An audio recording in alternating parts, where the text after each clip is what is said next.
a delicate matter, and I see a way out of it. We will say George suggested the idea. There is a lack of genial helpfulness about George that it sometimes vexes me to notice. You would have thought he would have welcomed the chance of assisting two old friends out of a dilemma. Instead, he became disagreeable.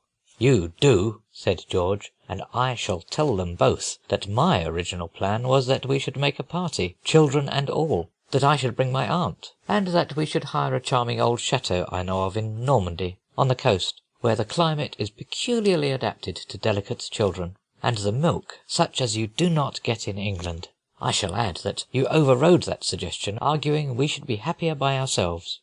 With a man like George, kindness is of no use. You have to be firm."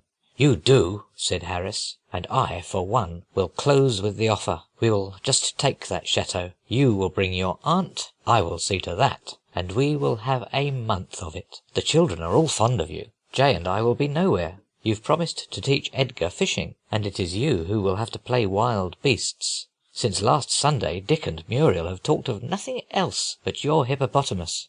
We will picnic in the woods. There will only be 11 of us, and in the evenings we will have music and recitations. Muriel is master of 6 pieces already, as perhaps you know, and all the other children are quick studies." George climbed down. He has no real courage, but he did not do it gracefully.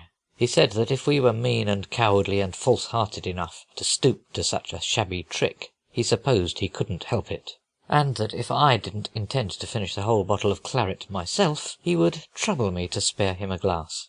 He also added, somewhat illogically, that it really did not matter, seeing both Ethelberta and Mrs. Harris were women of sense, who would judge him better than to believe for a moment that the suggestion emanated from him. This little point settled, the question was, what sort of a change?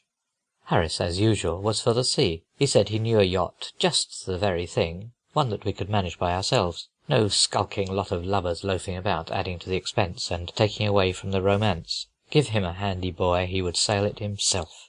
We knew that yacht, and we told him so. We had been on it with Harris before. It smells of bilgewater and greens, to the exclusion of all other scents. No ordinary sea air can hope to head against it. So far as sense of smell is concerned, one might be spending a week in Limehouse Hole. There is no place to get out of the rain, the saloon is 10 feet by 4, and half of that is taken up by a stove, which falls to pieces when you go to light it. You have to take your bath on deck, and the towel blows overboard just as you step out of the tub. Harris and the boy do all the interesting work, the lugging and the reefing, the letting her go and the heeling her over, and all that sort of thing, leaving George and myself to do the peeling of the potatoes and the washing up. "Very well then," said Harris, "let's take a proper yacht, with a skipper, and do the thing in style." That also I objected to. I know that skipper. His notion of yachting is to lie in what he calls the offing, where he can be well in touch with his wife and family, to say nothing of his favourite public house. Years ago, when I was young and inexperienced, I hired a yacht myself. 3 things had combined to lead me into this foolishness. I had had a stroke of unexpected luck. Ethelbertha had expressed a yearning for sea air, and the very next morning, in taking up casually at the club a copy of the Sportsman, I had come across the following advertisement.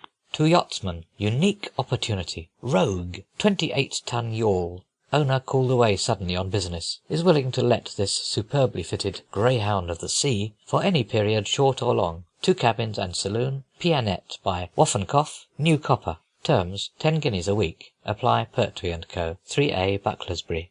It had seemed to me like the answer to a prayer. The New Copper did not interest me. What little washing we might want could wait, I thought. But the Pianette by Woffenkoff sounded alluring. I pictured Ethelbertha playing in the evening, something with a chorus, in which perhaps the crew, with a little training, might join, while our moving home bounded greyhound-like over the silvery billows.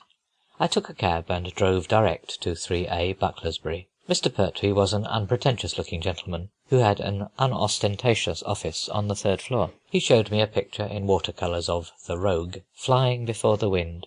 The deck was at an angle of 95 to the ocean. In the picture, no human beings were represented on the deck. I suppose they had slipped off.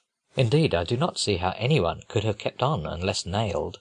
I pointed out this disadvantage to the agent, who, however, explained to me that the picture represented the Rogue doubling something or